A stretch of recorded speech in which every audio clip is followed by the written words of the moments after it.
अस्सलाम वालेकुम। क्या हाल चाल है?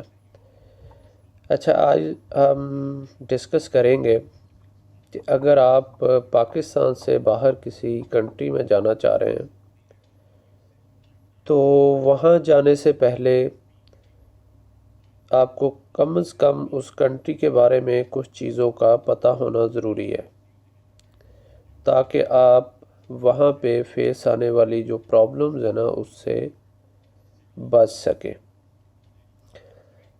जैसा कि आप लोग अब कभी किसी गल्फ़ कंट्री में जाना चाह रहे हैं तो सबसे पहले तो आप अपने किसी जो भी आपका करीबी रिश्तेदार है या कोई आपका दोस्त है तो उससे उस कंट्री के बारे में मालूमात हासिल करें, जिसमें सबसे पहले तो आपका एक्सपेंस कितना है, आपका ख़र्चा कितना आएगा, उसमें आपके वीज़े की फ़ीस है, आपकी एयर टिकट है, आपकी रहायश का ख़र्चा है, आपका खाना पीना, मोबाइल और वहाँ पे जो आपकी ट्रैवलिंग है, तो ये सारी चीज़ें काउंट करती हैं। तो स्टेप बाय स्टेप हम लोग डिस्कस करेंगे ताकि आप लोगों को आइडिया हो सके। अच्छा, ये सारा प्रोसेस कैसे शुरू होता है? सबसे पहले तो आपको वीज़ा अप्लाई करना पड़ता है, जिसकी फ़ीस है तकरीबन डिफरेंट कंट्री में डिफरेंट है, लेकिन यूएई के अंदर तकरीबन आपका 750 टू 800 तक 3 मंथ का वीज़ा आता है। उसके बाद नेक्स्ट एक्सपेंस है आपका एयर टिकट। अब आप पाकिस्तान के किसी भी हिस्से से आते हैं तो उसकी रिटर्न टिकट आपको चाहिए होती है, जो कि एक आईडीए के मुताबिक तकरीबन 1500 दिरहम तक होती है, 1500 दिरहम। उसके बाद ये तो आपके वन टाइम एक्सपेंस हो गया, वीज़ा फ़ीस और जो एयर टिकट है। उसके बाद आपकी दुबई के अंदर रहायश है, जिसका तकरीबन एक आईडीए के मुताबिक 700 दिरहम तक आता है।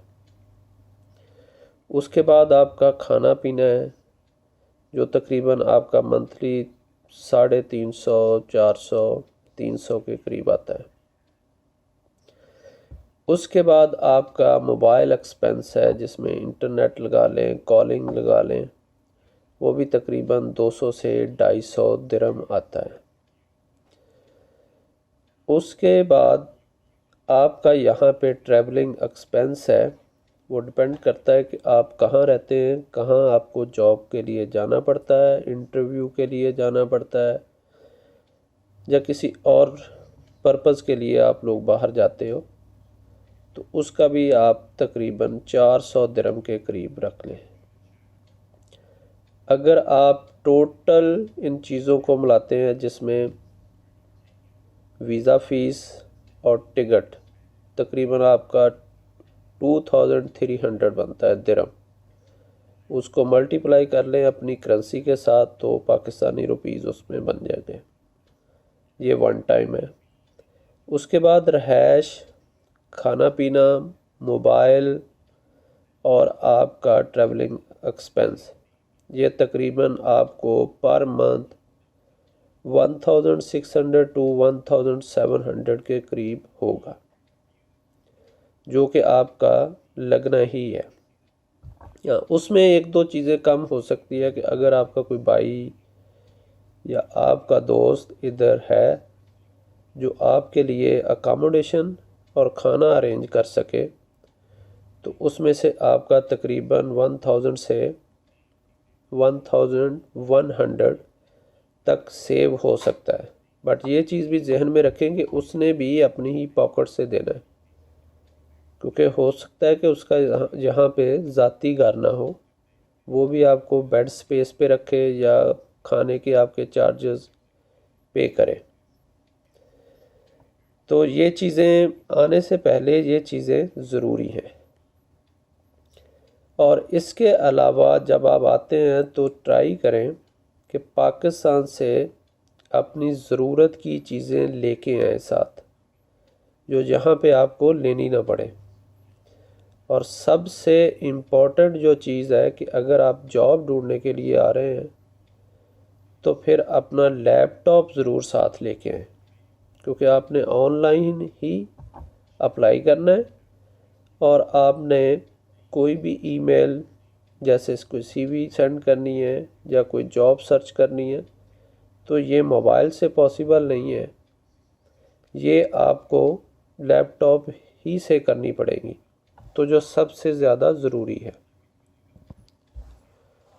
और इसके बाद आप कोशिश करें कि अगर आप किसी गल्फ़ कंट्री में जाते हैं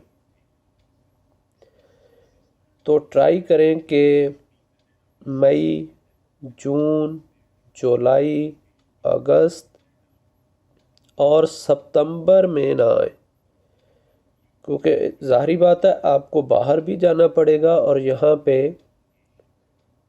गर्मी बहुत ज़्यादा होती है, तो आपको काफ़ी सारी प्रॉब्लम क्रिएट हो सकती हैं गर्मी की वजह से।